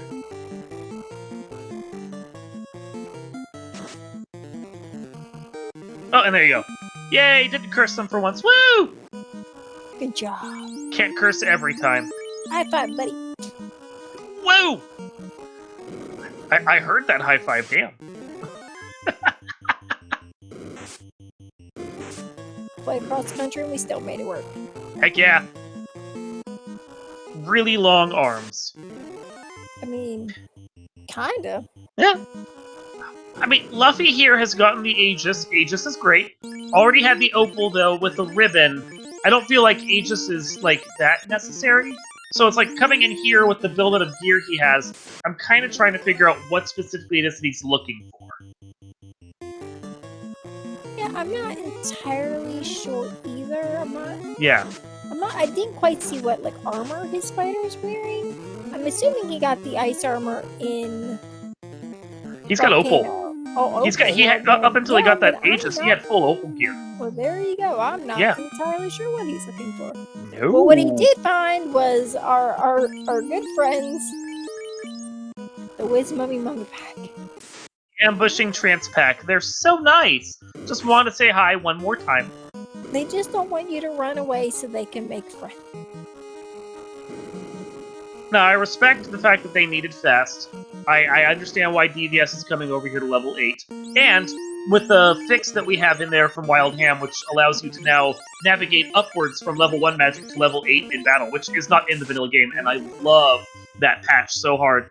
It's still a matter of, I just have this block against going and buying level 7 and level 8 magic, because menuing to it is slow. Yeah. Yeah. Fast is great. That walk was slow. Menuing to it is slow. Bleh. I will pick up those spells depending on what it is I'm missing and what my levels are, or what I think my levels are going to be when I'm done. If it makes sense for me, given the spell, to buy it because I'm like, no, I'll have the levels for this and I'll absolutely get it. But I mean, if I'm doing a black belt grind, I'm gonna have a black mage that gets up to like high 20s, low 30s, just as they're like hanging out with the black belt, then level 8 magic is great. I'm gonna have a few charges of it, and it's gonna be fantastic. Level 8 is one of those magics, though, that you're almost never going to have a ton of charges on in this game. So it's just this idea of you're buying it, but you're probably not going to really use it. Like, it's slow. It's slow. Our two turbo runners here making quick runs through here. Elastoid already almost on Tia 2. Fright I know. Getting ready to take on Carry 2. I was busy just blabbering, and I realized I'd already missed Carry 2 and Kraken 2. They're booking it. Booking so hard.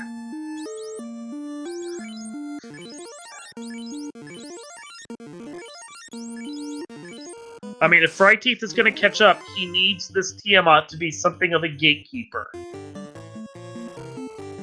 Because Carry wasn't. Fryteeth's already past Carry as well. Got a Fade Cast, 114. Temper's coming out for the night. Tiamat punches, kills the Red Mage. That's okay. And now we're on to the next round. Another Defense Sword, Lightning 2. Lightning 2's chip damage, we don't really care too much about that. Another Temper. Fade coming out for more damage. 108 damage. Looks like we're going to get a fight and a wait and something.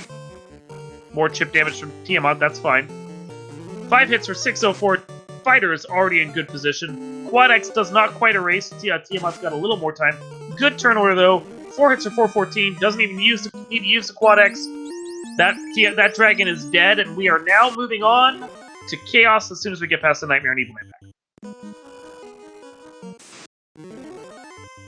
So Tiamat, not a gatekeeper.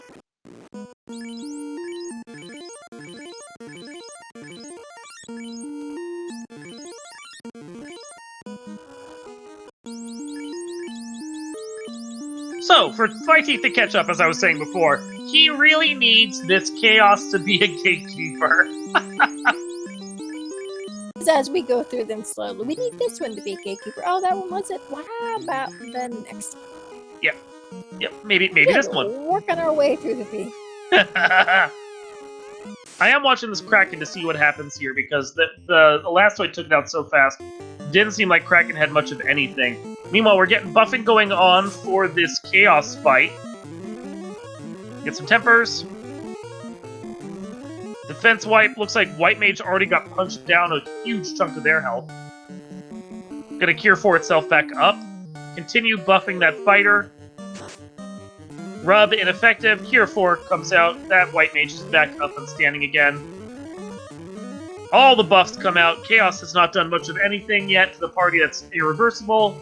And Elastoid is in great position for this next round. Meanwhile, Fryteeth has just taken out Kraken.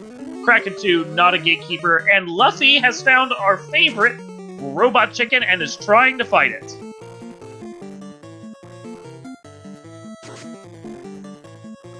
Ten hits for 919 damage already. That fighter is hauling it out right there. That is some massive damage already. Nuke does some solid 378 damage. That's huge. 10 hits for 1418, and Elastoid has already destroyed this Chaos. And that puts us with an official SRL time of 1 hour, 20 minutes, and 15 seconds. Elastoid is the first of our runners on screen and in the SRL room to finish the Temple of Fiends. GG's to Elastoid, and we'll see if we can get him in for an interview. Yeah, GG to him. Get him marked to make sure he's gets his invite. We're having some bot issues. If not, we'll send him one and make sure he gets in here. We'll get him in there if he wants it.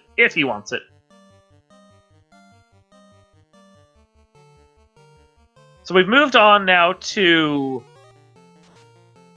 Looks like we're fighting... Is it Luffy I'm hearing? It's hard to tell right now. I think we're hearing Luffy's fight right now. Yeah, there we go. Still watching this Warmech fight happen. I appreciate the chutzpah of coming in here and really trying to take this out, although Warmech doesn't seem to be doing much, so that's okay. And it looks like Trenton behind the scenes is bringing in Jay Coper, another one of our runners, so we can watch their stream as well. And meanwhile, Fryteeth is now taking on that Chaos, which, from what we saw from the Elastoid, is not that bad a Chaos, all things considered. We didn't see a whole lot out of No. Temple of Fiends, so... Yeah, I feel like if you'd taken a black belt for this seed, you would have been bringing a gun to a knife fight. You would have just been hugely overpowered, even at like level 32. And the Warmech is down. GG's to Luffy for taking out the robot chicken. Well done.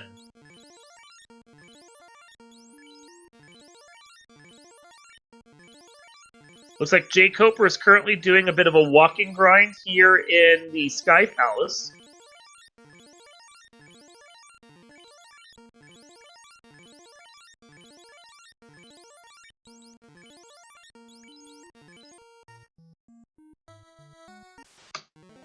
Already up to 300 damage from 10 hits on that Chaos.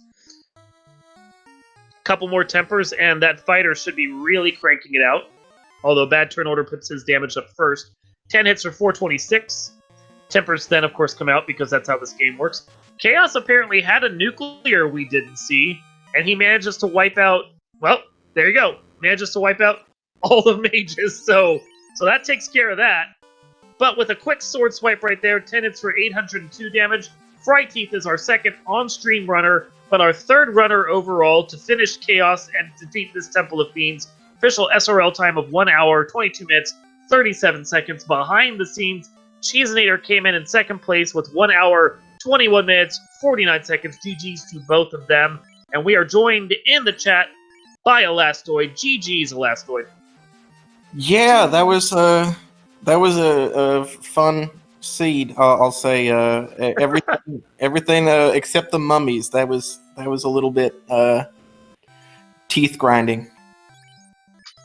Considering everything in this seed, it felt like the mummies were like one of the two gatekeepers we found. The only other one, which you didn't even see, were ambushing spiders with poison. Oh yeah. Where was that? That would be in Marsh Cave, I guess. Marsh and Earth. Luffy found them in Earth, like 5 steps away from the Lich fight, and they wiped his party. Yeah. No, that can be dangerous, though. I think by the time that I went into Marsh, I actually already had a ribbon, so I would have been okay. Mm-hmm. That was I made a really stupid play very early. Just incredibly stupid, which was to go to Ice Cave at level 6, but it worked out. So, Yep. I mean, you pulled ahead there at the end when it was time to get ready to go into Temple of Fiends. We are also joined in the chat by Fryteeth. GG's to you, sir. GG, Fryteeth. GG. Thank you. So for both of you, how'd you feel about that scene in general? Anything you liked? Just give us your thoughts. Well, I said, I finished last in the first race that I ran because I last location floater in Earth, and I said I'm gonna lose any races that are like that, just straight up. So it was good to I finished first in my other two, so that felt pretty good. In this case, because I found Rod in Ice Cave, I was like, oh good, I know that if floater's in Earth, I'm not gonna miss it. And while you guys were talking about what you saw there, is we have DVS and Luffy both entering the Temple of Fiends Revisited within like 5 seconds of each other. They're just holding hands as they walk through. It's sweet. It's nice. Yeah, Well, yeah, they are within steps of each other. Uh-huh. It's like when the mummies were trying to make friends. It's just these guys are doing it the much nicer way. So, Fryteeth, when you go back and watch this, you're going to see that you had a clear advantage for a good portion of it. The seed kind of laid out for you in a perfect way, especially once you got that ruby. You were the first in the air with that floater. You were the first to have 4 orbs lit. You were really just dominating this seed for a while there. I think where things kind of got dragged you down just a little was that eye grind specifically. So, what were your thoughts with that? Yeah, I'm still learning a lot, and a lot of what I'm still learning is how high I need to get up, and I hated the idea of of going without fast at the end, and so I felt like I needed to get a few more levels. And, perhaps I didn't, but certainly made for a safer finish. That felt like a good call. I mean, I went for fast with the Agamas, so, I mean, samesies. Around the same time you were both doing that for levels and to get that cast of fast, it's just when were doing so you had already had slightly better levels, so you didn't have to take as many fights to get that up to the level for that fast cast.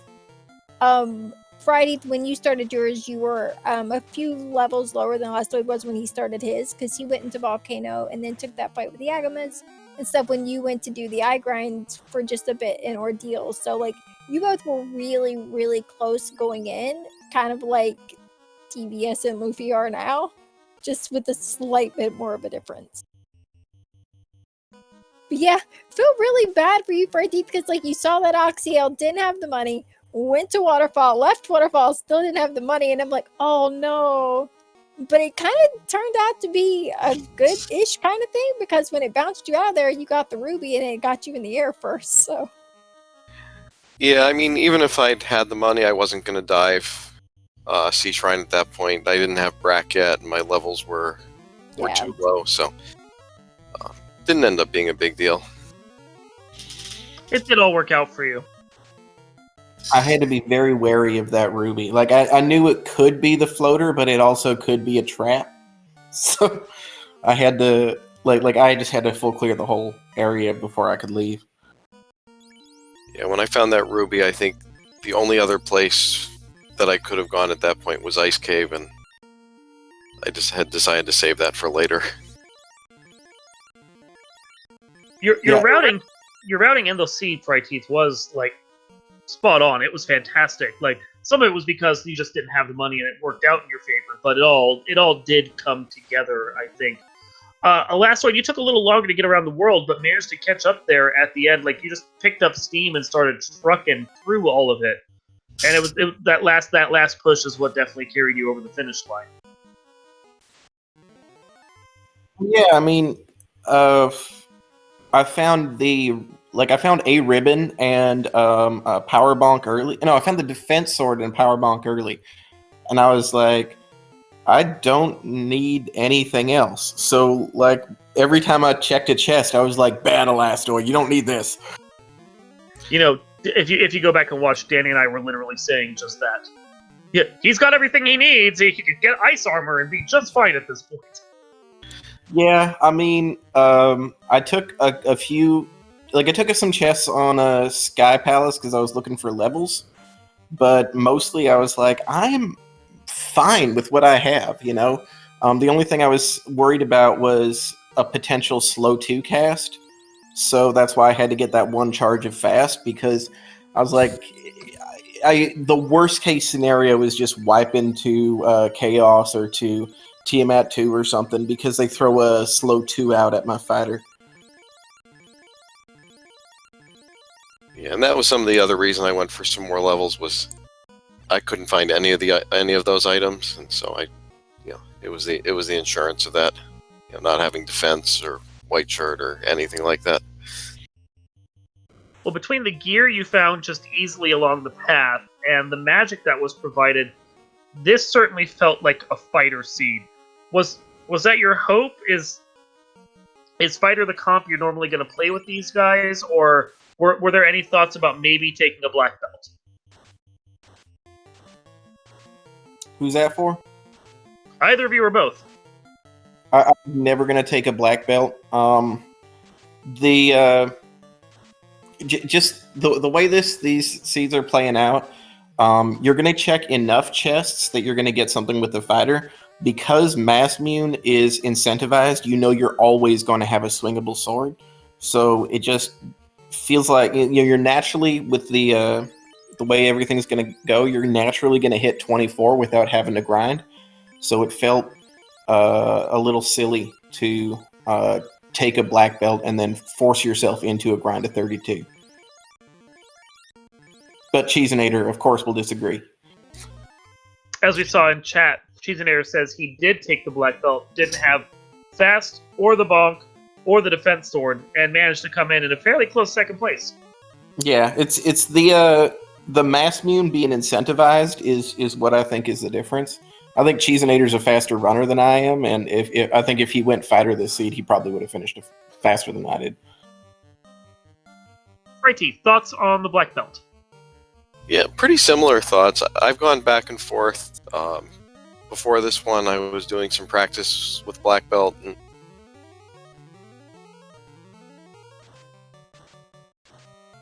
I keep thinking black belt is the way to go. I just haven't had enough chance to try it with these flags to feel comfortable yet, and so I've been sticking with fighter. It's gone well in the 2 races I joined, so we'll see about. I've got to get one more of these in, one more to go. So we'll see if I've had a chance to practice with black belt on these flags, and maybe I'll switch. Danny, other questions for our runners?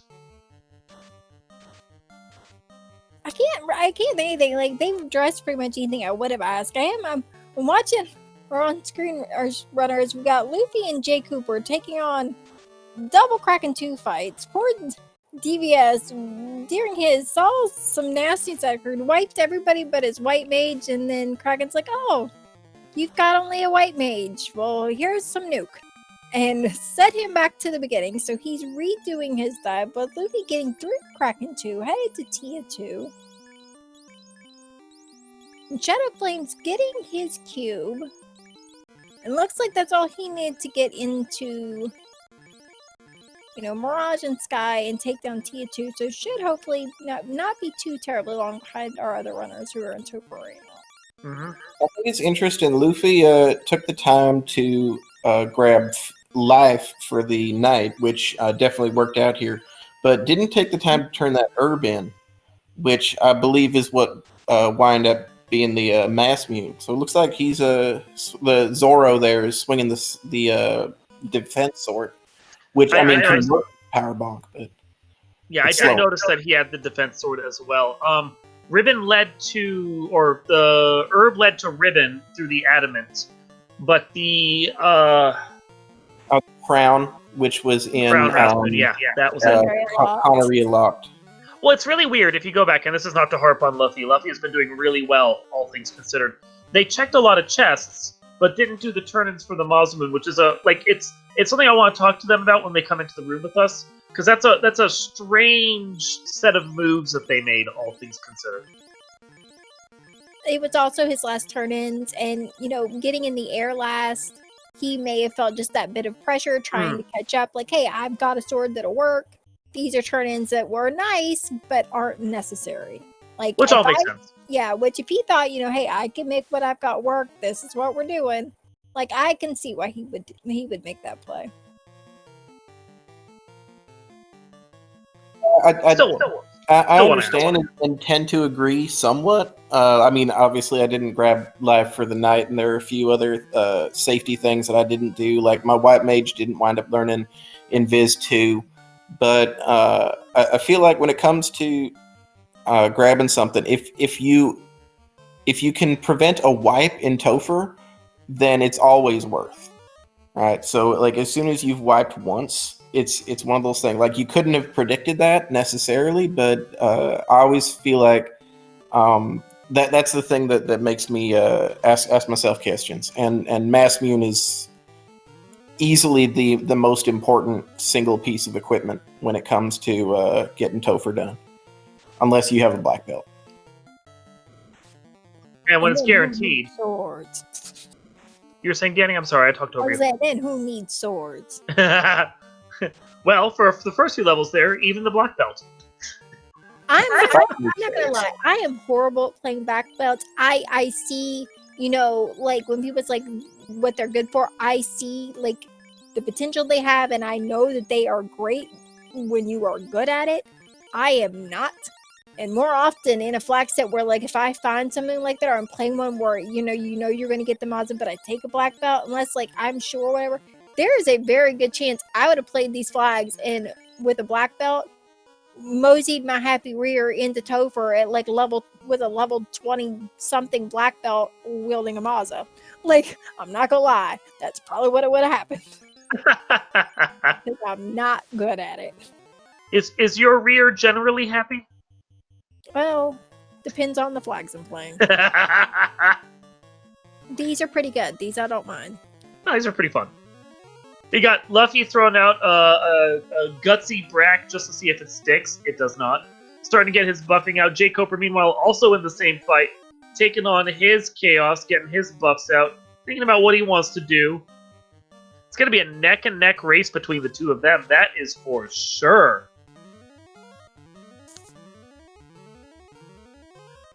Looks like Luffy's already lost a Black Mage on his side, so that's going to be a little less tempering that he's going to be able to do.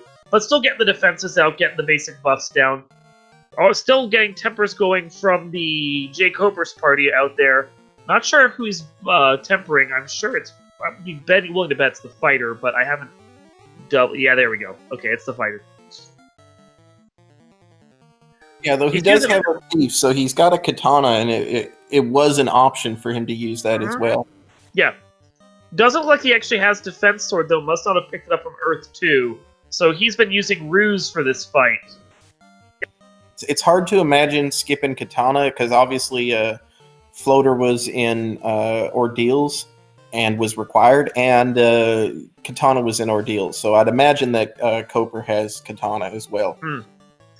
Yeah, Ordeals is one of those areas where even when you have a black belt, you don't have to check any chests. You just kind of check the chests because they're right there.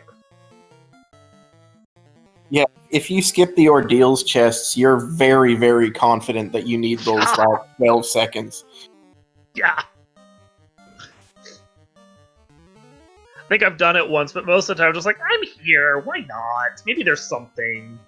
Yeah, I mean, unless you have like all 3 ribbons, you know, there can always be something there. DVS taking out his Tiamat. Luffy, we see, is down to 2 warriors and doing heal pot strats. Well, down to 1 warrior, and it's just hold A and pray now for that fighter right there. Jacober's in a similar position. Actually has 1. As the second I started speaking, lost his last red mage too, so they're both on hold A and pray. Jacober cranking out around 300 damage a swipe. Luffy, first of our on-screen runners, and is of the ones in Chaos right now, and yes, is our 4th place finisher in the SRL room. 1 hour, 38 minutes, 58 seconds, official SRL time right there. GG's to Luffy. DVS and Jay Coper both in the room, and actually, as I speak, Jay Coper takes out his Chaos, and that puts him at official SRL time of 1 hour, 39 minutes, 34 seconds, so GG to that 5th place right there. And so we finally just have DVS bringing up the last one for these on there while we watch Shadowed Flames getting ready to enter into Temple of Fiends.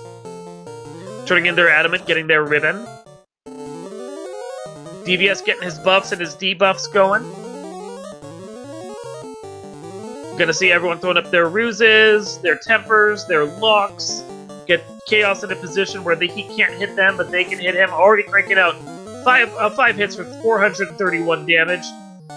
Black Belt or Black Mage takes a swipe, but that's not a big deal. Still standing, gets another temper out.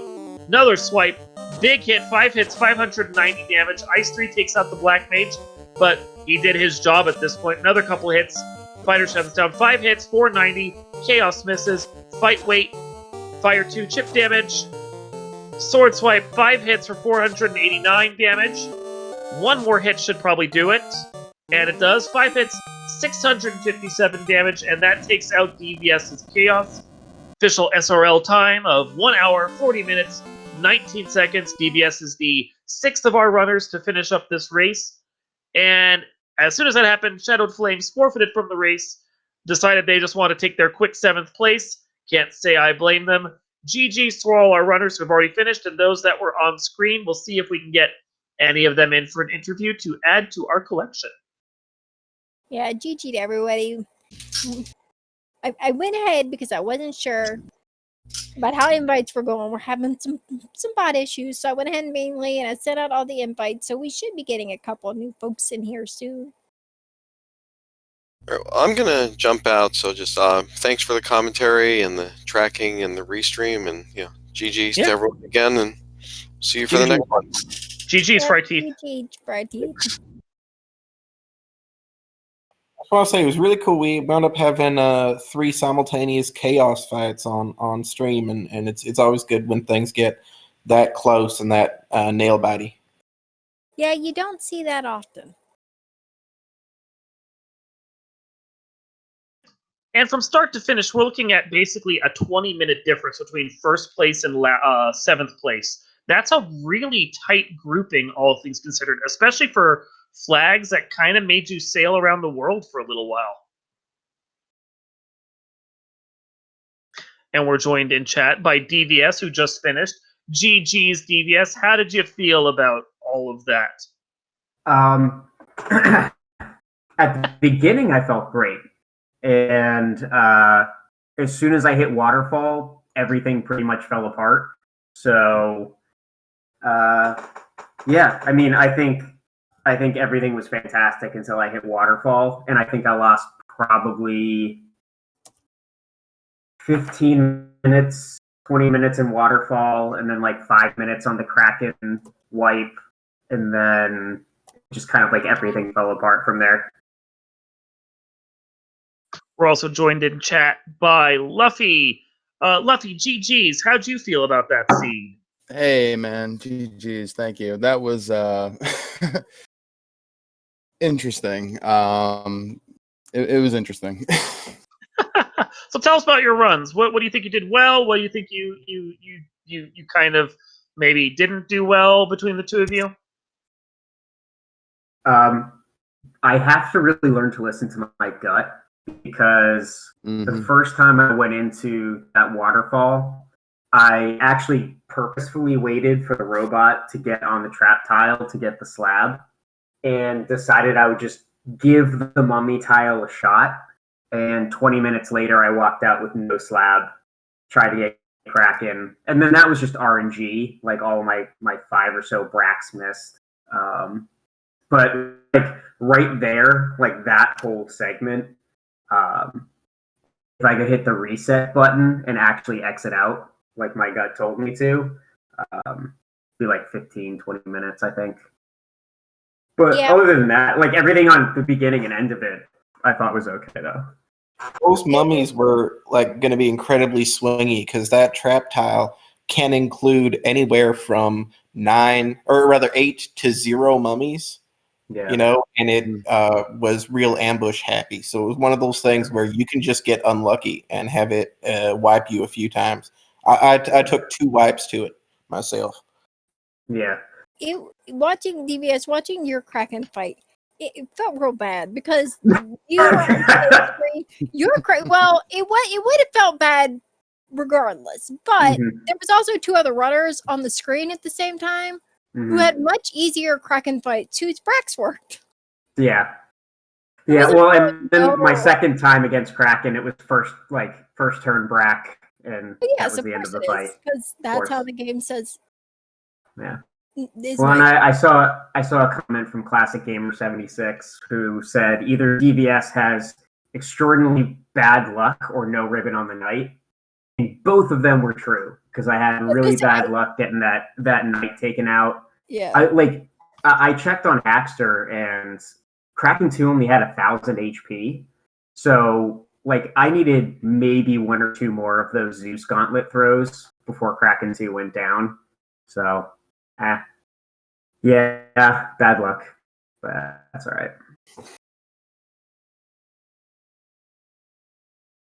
Well, if you're talking about bad RNG, Luffy can tell you all about that. Why don't you share that story with the crowd? Oh, you talking about the arachnids in Earth? Yes. Danny did roll the seed. I was afraid. I didn't see anything from the arachnids, but that doesn't mean it wasn't there. They had damage poison.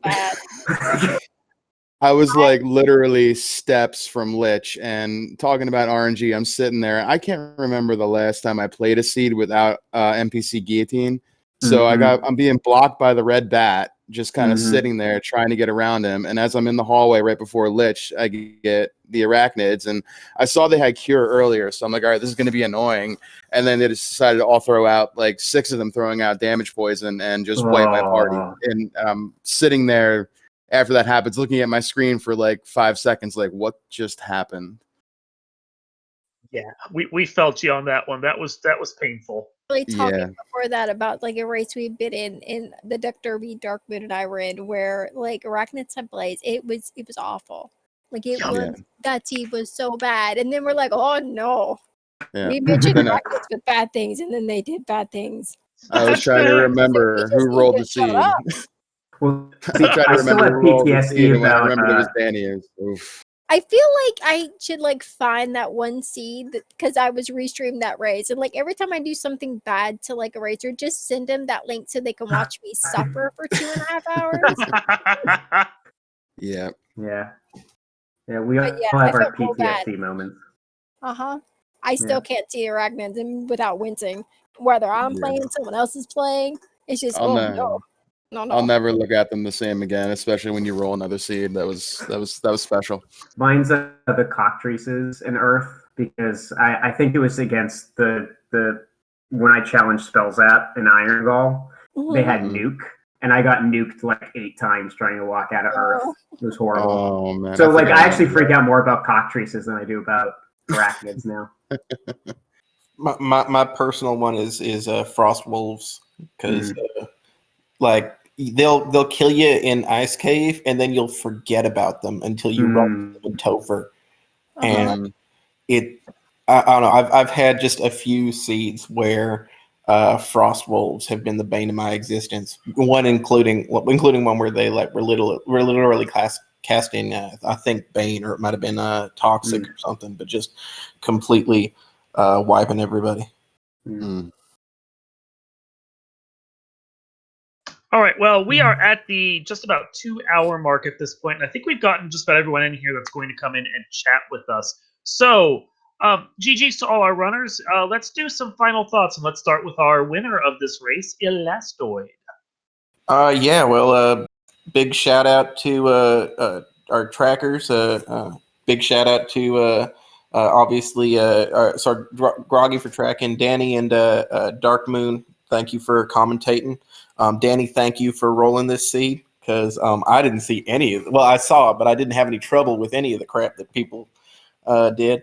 And big shout out to SpeedGaming for hosting this event and making a pretty cool tournament. So yeah, thanks everybody, and hope to see everybody. Like, there's still time to sign up. There's not a lot of qualifying races left, but anybody who likes to can sign up. I mean, take a shot. You've got like something like almost 50 spots left, so jump in. Let's go on down to our 4th place winner, Luffy. Final thoughts. Again, I want to echo thank you to the comms, thank you to the trackers. Appreciate everything you guys do.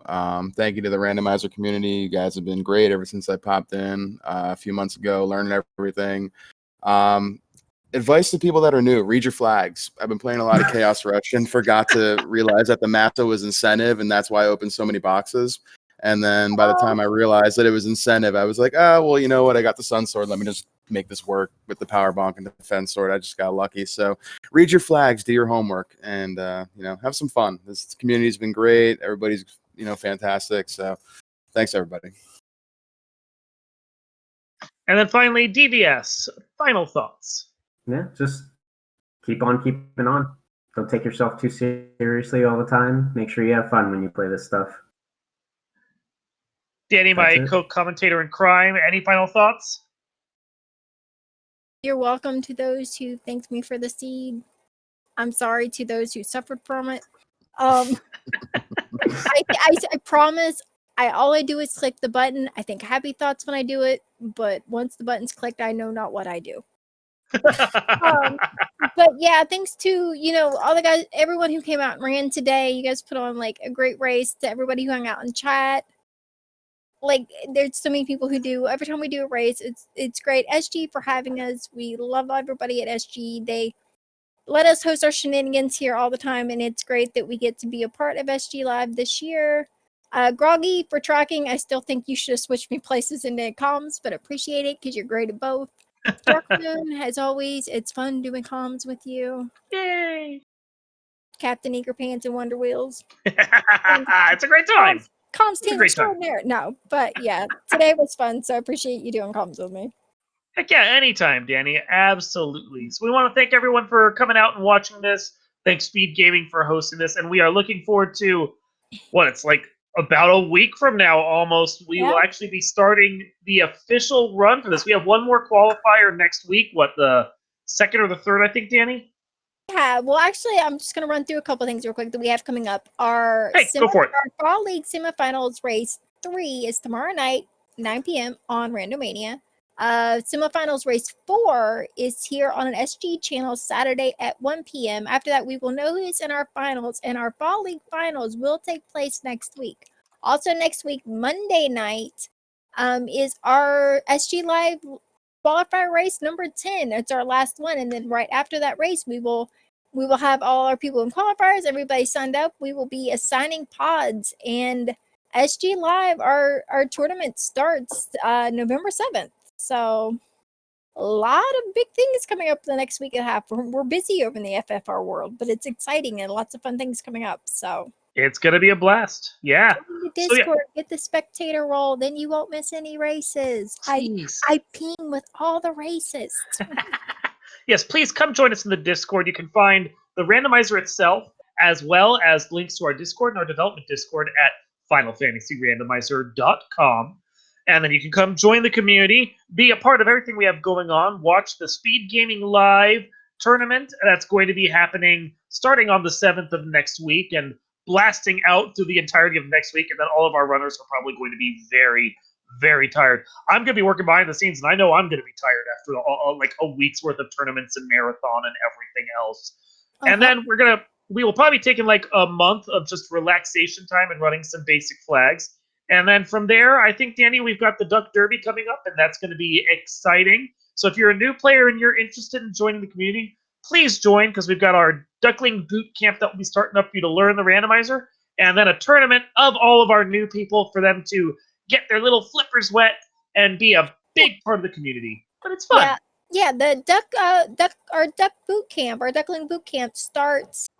We have the Duckling New Seats every week, but the Duckling Boot Camp starts officially with its first reveal stream on November 22nd, with flags dropping the next day. That will be 8 weeks of, our boot camp training for our new runners. And then around the middle of January, towards the end of January, we have our next Duck Derby. So now is a great time to join the community if you've ever been interested in learning and learn all the things and take part in the boot camp and be in our next Duck Derby. We love having new people. So if you're interested, please drop on by. If you got questions, ask them, ping us away, and come join us and play with us.